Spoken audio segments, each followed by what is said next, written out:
지난주부터 저희는 이제 이 출애굽기 시리즈를 시작했습니다. 그리고 이제 지난주에 우리가 함께 나눈 것처럼 이 출애굽기는 창세기의 시퀄입니다. 창세기랑 따로 보는 것이 아니라 창세기의 연장선이라고 보는 게 맞고요. 그래서 이제 지난주에 보았듯이 한번 눌러주시면 이스라엘 백성들은 자손은 자녀를 많이 낳고 번성하여 그 수가 불어나고 세력도 커졌으며 마침내 그 땅에 가득 퍼졌다. 그러니까 하나님이 약속하신 땅은 아니지만 이집트에서 그들은 이제 번성하고 크게 번성하고 있었죠. 그러니까 많은 민족을 주실 거라는, 백성을 주실 거라는 하나님의 약속이 비록 세팅은 바뀌었을지라도 계속해서 이루어지고 있던 것이에요. 하지만 이제 우리가 또 보았듯이 애굽의 새 왕 파라오는 이것을 방해하려고 이제 들었습니다. 그래서 이제 처음에는 아주 심한 노동을 시켜서 그 백성들을 괴롭혔고, 그 후에는 이제 산파들에게, 미드와이프스에게 남자아이들은 죽이라고 했으며, 끝으로는 이제 모든 남자아이들은 나일강에 던져버리라고 했었죠. 그리고 이제 우리가 또 나눴듯이 이것은 단순히 어떤 새 킹이 새 레짐에 들어와서 새로운 어떤 policy를 펼치는 것이 아니라 이것은 하나님의 일에 직접적으로 반역하는 일이었습니다. 그래서 제가 이제 그런 생각이 들었어요. 요즘 날에도 우리도 모르게 이런 일들이 있지 않을까 하고요. 그러니까 어쩌면은 내가 생각하고 내가 하고 있는 아주 단순한 일들이 실제로 그 안에 깊게 들어가 보면 그것이 하나님의 일을, 하나님의 역사를 방해하는 것도 있지 않을까라는 생각이 들었던 것이죠.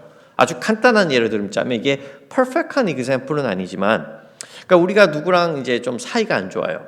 그게 회사이든 어디든. 그리고 우리는 이것은 나의 개인적인 일이라고 생각합니다. 내가 개인적으로 저 사람하고 안 좋은 거니까 내가 개인적인 판단으로 저 사람을 용서하지 않고 미워할 수 있다고요. 하지만 이것은 실제로 하나님께서 우리에게 이 땅에서 서로 용서하며 화평을 이루라고 하는 그 하나님의 명령에 불순종하는 것이죠. 이 땅을 평화롭게 하는 하나님의 그 계획 안에 내가 방해물이 되고 있는 것이에요. 누군가를 미워하고 용서하지 않는 것이. 그러니까 파라오가 그랬던 것이죠. 그래서 그는 지금 자기가 의도적으로 그런 말을 하진 않았어요. 내가 이스라엘의 왕, 이스라엘의 신 야훼를 내가 지금 반역하겠다고요. 파라오는 그런 생각을 하지는 않았습니다. 하지만 그가 한 일은 하나님께 반기를 든 것이었죠. 그러니까 자기도 모르게 하나님의 일에 반항을 하는 것이었어요. 하지만 이제 또 우리가 알듯 그의 계획은 모두 수포로 돌아갑니다. 하나님의 약속을 이제 막을 수는 없었던 것이죠. 하지만 이 부분에서 이제 우리는 중요한 이제 질문을 하긴 해야 돼요. 보세요. 하나님께서는 약속한 그 백성들을 이스라엘에게 주셨습니다. 하지만 지금 그 백성들의 상태는 무엇인가요? 백성들의 스테이터스가 무엇이죠? 그들은 억압을 받고 있는 노예들입니다. 그러니까 백성은 백성인데 자유가 없다고 하면은 I will give you a people 했는데 그 people이 자유로운 사람들이 아니라 노예예요. 그럼 이것이 약속이 이루어졌다고 할 수 있을까요? 거기다가 자유가 없다는 것은 두 번째 약속인 그 땅에 대한 약속이 이루어지지 않았음을 알리기도 하죠. 그러니까 남의 땅에서 노예로 있는 것이에요. 그러니까 다시 말씀드리면 지금 상황은 자유도 없고 땅도 없으니까 하나님의 약속이 이루어졌다고도 할 수 있지만 이게 온전히 이루어졌다고는 볼 수 없는 것이죠. 누가 그 약속을 좋아하겠어요? 아직 노예이고 땅도 없는데.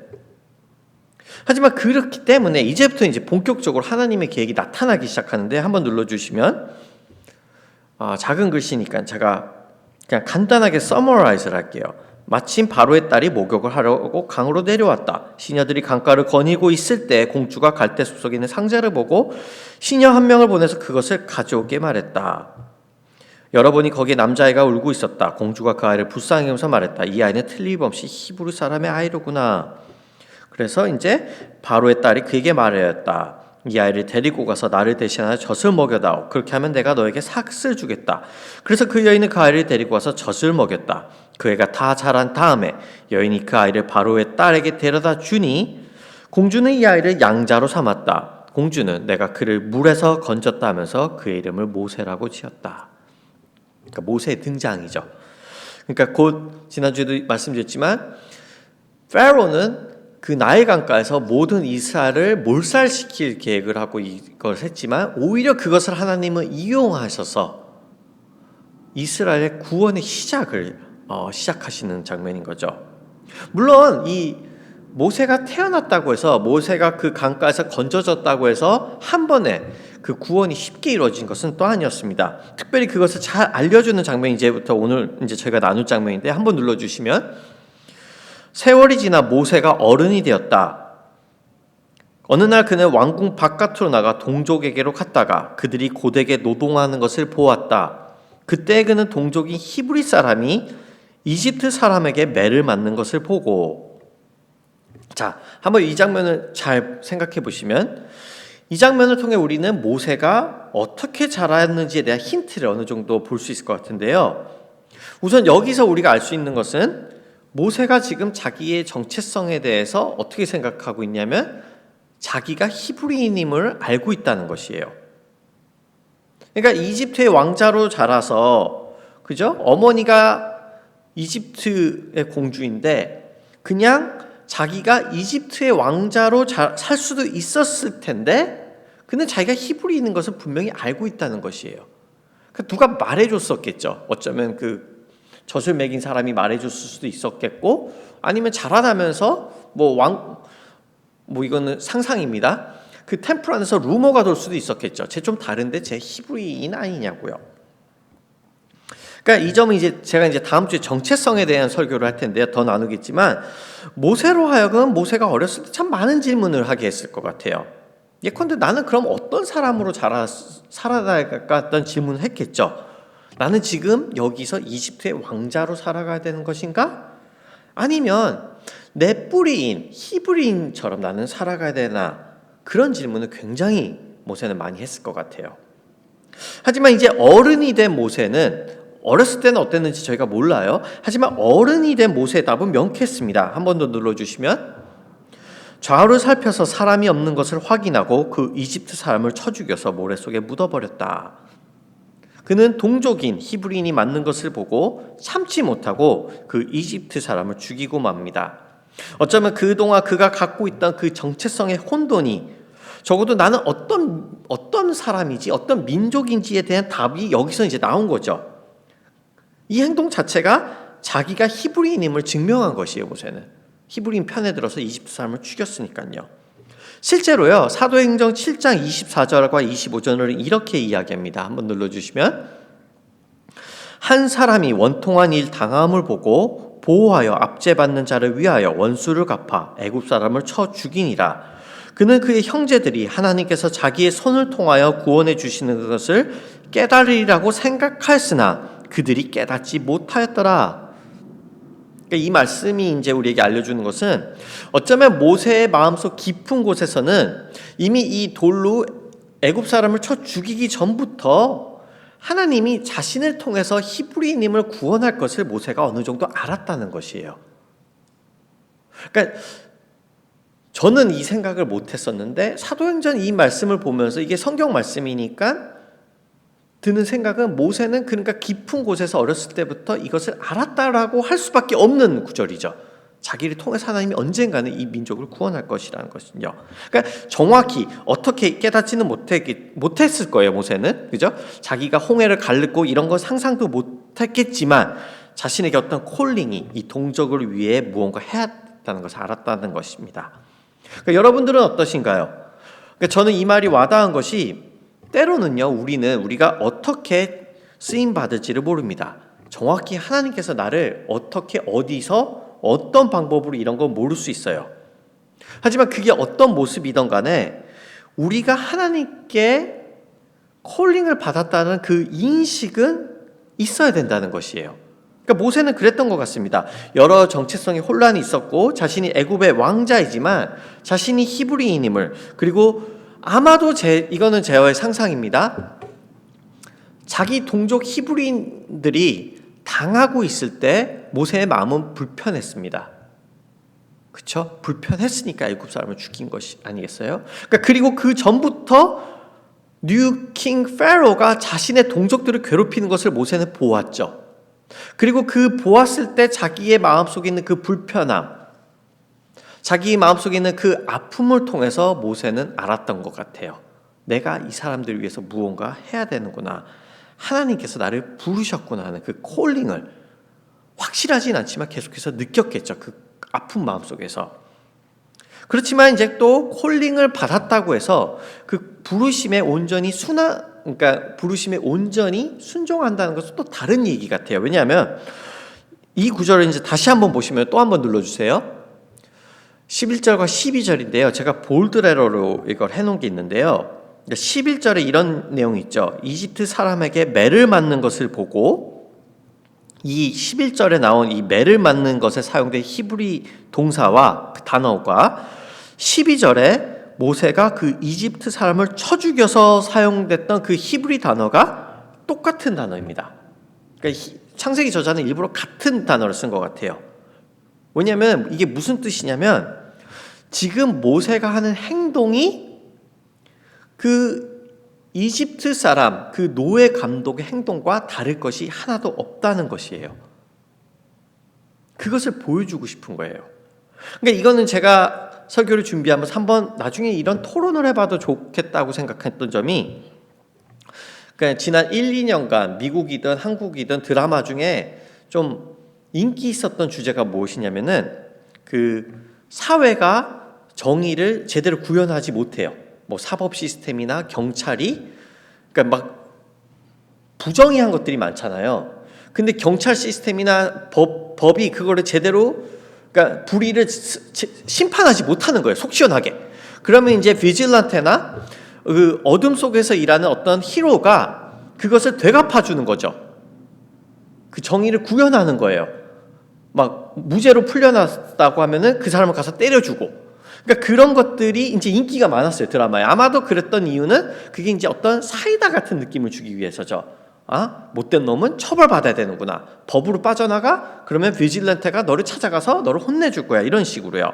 그러니까 저도 이런 드라마를 좋아하고 굉장히 속 시원하다고 생각하는 것도 맞습니다. 하지만 우리가 신앙인으로서 그렇지만 질문을 해봐야 되는 거죠. 정의를 잡는다고 해도 그게 세상의 방법으로 잡는 게 과연 옳을까 하고요. 이거는 재밌는 토픽일 수 있을 것 같아요. 물론 지금 이 출애굽기 상황에서의 답은 간단합니다. 모세는 지금 이러면 안 되는 거였어요. 모세는 지금 이렇게 행동하면 안 된다는 겁니다. 하지만 우리 역시 제가 또 든 생각이 종종 하나님의 일을 이렇게 세상의 방식으로 하지 않을까라는 생각을 들어요. 그러니까 교회가 부흥은 해야 되는데 그 방법은 하나님의 방법으로 안 할 때도 많죠. 수단과 과정을 가리지 않고 어떻게든 부흥을 시키기도 하고, 또 세상에게 우리의 영향력을 줘야 된다면 그것은 선한 영향력, 우리가 세상 안에서 죽어야 되는 그 하나님의 방법으로 해야 되는데 오히려 우리의 수와 우리의 힘을 과시하는 방법으로 우리가 하나님의 일을 한다고 하기도 하고, 우리 개인 스스로도 그렇죠. 예전에도 저도 청년 때 많이 했던 게 방법은 상관하지 않아요. 과정은 그냥 하나님이 나를 부자로만 만들어주면 그때 내가 하나님의 일을 하겠다고 하고 하나님께 모든 것을 돌리겠다고 하고 서원하기로 했었죠. 그러니까 과정과 이런 건 상관없는 거예요. 결과만 있어서 내가 하나님께 영광을 돌리면 장땡이라는 생각이었죠. 한편으로 보면 모세도 그랬을지도 모릅니다. 지금 애굽 사람이 우리 동족을 괴롭히잖아. 저거는 정의롭지 않은 거잖아. 하니까 자기의 손으로 자기의 방법으로 그것을 했으니 내가 하나님의 일을 했다고 생각할 수도 있었겠죠, 모세는. 하지만 이제 곧 이은 또 한번 눌러주시면, 이튿날 그가 다시 나가서 보니 히브리 사람들이 서로 싸우고 있었다. 그래서 그는 잘못한 사람에게 말했다. 당신은 왜 동족을 때리요? 그러자 그 사람은 대들었다. 누가 당신을 우리의 지도자와 재판관으로 세웠단 말이요? 당신이 이집트 사람을 죽이더니 이제는 나도 죽일 작정이요? 모세는 일이 탄로난 것을 알고 두려워하였다. 그러니까 이 백성들의 반응으로 우리는 알 수 있습니다. 그건 모세가 틀렸다는 것이에요. 그러니까 생각해보면 당연하죠. 노예에게 자유를 주려는 그 모세가 실제로는 아이러니하게도 노예 감독하고 똑같이 행동을 했으니 말입니다. 그러니까 우리가 세상을 구원한다고 하면서 세상하고 똑같이 행동하는 오늘날 교회가 여기서 보이지 않을까요? 그래서 세상이 지금 저 구절에 나온 사람하고 우리에게 똑같은 얘기를 하고 있는 것 같아요, 저는. 누가 당신을, 누가 크리스천, 누가 처치, 너희를 우리의 지도자와 재판관으로 세웠냐고요. 왜냐하면 세상 사람들이 봤을 때는 우리나 교회가 세상이 하는 일과 다른 게 없다는 거예요. 똑같이 행동을 하는데 교회는 재판관과 같이, 심판관과 같이 행동을 하니까 전혀 다를 것이 없으니까 저 사람하고 똑같이 세상은 우리에게 얘기하는 거죠. 누가 너희를 재판관으로 세웠냐고요. 너희도 똑같이 행동하면서 말이에요. 그래서 모세는 이제 다시 한번 눌러주시면, 바로가 이 일을 전하여 듣고 모세를 죽이려고 찾았다. 모세는 바로를 피하여 미디안 땅으로 도망쳐서 거기에서 머물렀다. 어느 날 그가 우물가에 앉아 있을 때이다. 이제 모세는 들켰으니까 미디안 땅으로 갑니다. 이제 미디안 그 땅에서 그는 자기가 갖고 있었던 그 애굽의 모습이 있었잖아요. 지금 애굽의 방법으로 문제를 리solve 하려고 했던 건데, 이 미디안 땅에서 그는 그 애굽 사람의 모습을 벗어버리는 그런 연습을 해야 됐던 것이죠. 그리고 재미있는 것은요, 흥미로운 것은 이 지금 모세가 도망가 이 미디안 땅은 모세가 새로 태어나기에는 완벽한 장소였습니다. 왜냐하면은 그 창세기에서 나오는데요, 이 미디안 땅은요 사실 하나님이 약속하신 그 가나안 땅의 일부였어요. 그러니까 이 땅, 지금 모세가 도망간 땅 자체가 하나님이 백성들에게 주시겠다고 했던 약속의 땅이에요. 그러니까 따지고 보면은 모세는 지금 그 약속의 땅으로 백성들보다 먼저 들어간 것이죠. happen to be that, 그렇게 된 거예요. 그래서 이제부터 무슨 일이 생기냐면, 또 한번 눌러주시면, 제가 이건 읽지는 않을게요. 그 도망간 땅에서 모세는 이제 아내를 만나고 자식을 낳고 가족을 만들기 시작합니다. 그러니까 생각해 보시면은 그 하나님의 약속이 두 가지 있다 그랬었잖아요. 사람을 주실 거라고 했고 땅을 주실 거라고 했는데, 모세 개인적인 입장에서는 그 창세기에 약속하신 창세기에 하나님이 하신 약속이 모세는 이루어진 거예요. 자기 패밀리, 자기 사람들도 만들고 땅도 있고 집도 생긴 것이란 말이에요. 그죠? 모세 스스로에게는 모든 게 이루어진 게 맞습니다. 그렇지만 이제 모세는 자기만 복을 받기 위해 태어난 존재가 아니었던 거죠. 그러니까 우리도 그런 것 같습니다. 우리 역시 우리가 살만하고 평화가 있고 땅이 있다고 해서, 우리가 하나님이 나에게 준 복이 있다고 해서 그것이 전부는 아니라는 거예요. 제가 드리고 싶은 말씀은 그게 우리가 부름받은 근본적인 이유가 아니라는 것이죠. 물론 우리는 이것을 때론 잊고 삽니다. 하지만 또 한번 눌러주시면, 세월이 많이 흘러서 이집트의 왕이 죽었다. 이스라엘 자손이 고된 일 때문에 탄식하며 부르짖으니 고된 일 때문에 부르짖는 소리가 하나님께 이르렀다. 하나님이 그들의 탄식하는 소리를 들으시고 아브라함과 이삭과 야곱에게 세우신 언약을 기억하시고 이스라엘 자손의 종살이를 보시고 그들의 처지를 생각하셨다. 그러니까 우리는 잊고 있습니다. 하나님이 하신 약속을 잊을 때가 많아요. 내가 받은 게 있으면.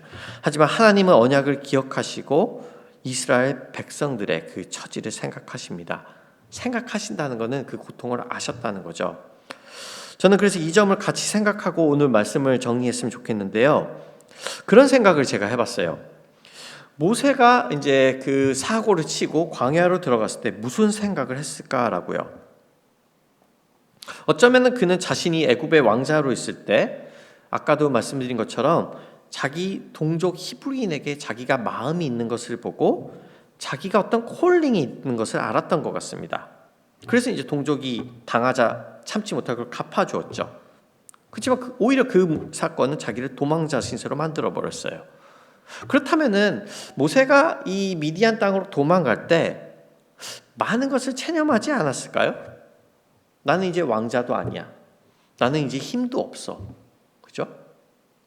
그래서 실제로 모세가 자기 아들의 이름을 무엇이라고 짓냐면 게르솜이라고 지어요. 근데 게르솜 그 이름의 뜻 자체가 내가 낯선 땅에서 나그네라는 뜻입니다. 자기 아들한테 좀 harsh한 것 같아요. 아들이 무슨 죄예요, 그죠? 아들의 이름을 나그네라고 줘버리니까. 그러니까 그게 모세의 마음을 잘 표현한 거죠, 그죠? 자기가 나그네가 됐다는 것이에요. 이제는 쓸모없는 존재. 그렇기에 그냥 이제 자기는 땅도 얻고 가족도 있고 하니까 이제는 그 콜링을 잊어버린 채 자기에게 주신 하나님의 그 복을 어쩌면은 그냥 만족하며 살아가려고 했었던 것이죠. 그렇지만 하나님은 잊고 계시지 않았던 것입니다. 그러니까 모세 너 자체는 지금 그래 쉴 수 있지만 너희 백성들은 지금도 울부짖고 있다고 말씀하시면서 말이에요. 그러니까 지금 우리가 보는 그림이 뭐냐면 이걸 그림으로 보면은 한쪽에는요 땅이 없지만 땅이 없는 백성들이 있는 것이에요. 노예로 있고 땅이 없는 백성들이. 그리고 한쪽 그림에는 땅은 있지만 백성들이 없는 모세가 있는 것이에요. 그러니까 이 두 개가 매치가 안 되는 거죠. 한쪽은 땅이 없고 한쪽은 땅이 있지만 백성이 없어요. 그러니까 이 두 개가 이제 합쳐지는 게 이제 출애굽의 그 그림이고 이제 이것을 위해서 모세를 부르신 건데요. 저는 그래서 우리 역시 마찬가지라고 생각을 들었습니다. 우리에게도 개인적인 복이 있고 한편으로 보면 우리에게도 부족함이 없지만 저쪽에서 아직도 누군가가 죄에 억압돼 있고 고통받고 있다면 우리가 지금 누리는 것들은 결국 다시 애굽으로 돌아가 그들에게 하나님을 알리는 하나의 여정의 일부라는 것이죠. 다시 말해서 우리의 개인적인 복이 우리의 종착역이 아니라 모세가 이 미디안 땅에서 훈련받고 리프레시된 것처럼 우리에게도 이게 그런 의미로 다가와야 한다는 것입니다. 그래서 모세는 이제 우리가 계속해서 보시겠지만 약속된 땅에서 혼자 살지 않고 다시 애굽으로 돌아갑니다. 물론 그가 원해서 돌아간 건 아니에요. 그가 자발적으로 내 콜링이 기억났다서 돌아간 건 아니에요. 하나님께서 그를 강압적으로 이끌어 주셨죠. 그죠? 하나님께서 백성들에게 하신 약속을 기억하셨기 때문이에요. 여러분과 저는 그런 의미에서 지금 어느 이 여정 가운데 어디에 있을까요? 어떻게 되었든 모세는 궁전에서 왕자로 편하게 사는 것도 또 고향에서 혼자 조용히 살 것도 포기했습니다. 그런 의미 속에서 우리는 지금 어디에 있을까라는 그런 질문을 여러분과 나누고 싶었던 것이에요. 우리는 애굽의 왕자처럼 편하게 지내고 있을까요? 아니면 그냥 혼자 조용하게 살고 있기를 원하고 있을까요?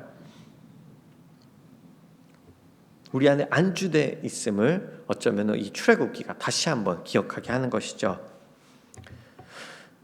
그리고 훗날 이제 우리가 알 때 더 나은 모세가 우리에게 오십니다. 그분은 하늘의 왕자이셨고 그에게는 이미 모든 백성과 집이 있으셨지만 그분이야말로 우리의 고통을 들으시고 기억하셨기에 우리를 위해서 이 땅으로 오십니다. 그리고 아이러니하게 모세는 때릴 때 처음에 같이 때렸지만 우리 그리스도께서는 고통을 감수하시면서 우리에게 더 나은 길을 보여주셨죠. 그래서 이제 우리에게는 정확하게 우리가 어떤 콜링을 받았는지 이해는 못할지라도 우리에게 어떤 콜링이 있다는 것을 알 수 있다는 것이에요. 그것이 하나님께서 우리를 부르신 이유이기 때문입니다. 그리고 그리스도께서 우리를 통해서 그 일을 이루실 거라는 믿음이 있는 것이에요. 그래서 우리 한 명 한 명에게 하나님이 부른 콜링이 있다는 것을 인식하면서 우리에게 새로운 능력 주시는 그리스도 안에서 이 콜링에 순종하며 살 수 있는 우리가 되기를 주님의 이름으로 축원합니다. 우리 괜찮으시면 다 같이 일어나셔서 기도하는 시간 가질까요?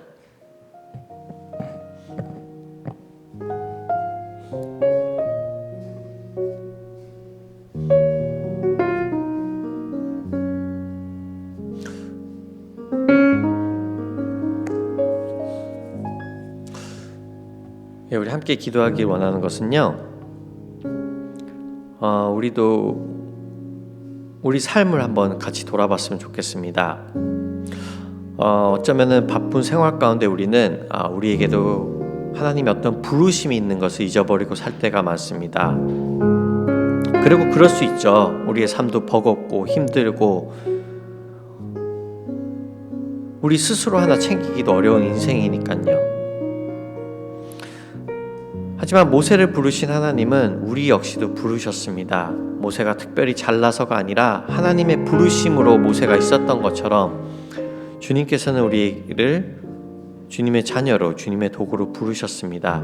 비록 우리가 정확히 어떤 모습으로 사용될지 모르겠지만 우리 안에 이런 인식이 있기를, 그래서 주님께서 우리를 부르실 때 우리도 순종하며 나아갈 수 있는 우리가 되게 해달라고 우리 시간 함께 기도했으면 좋겠습니다.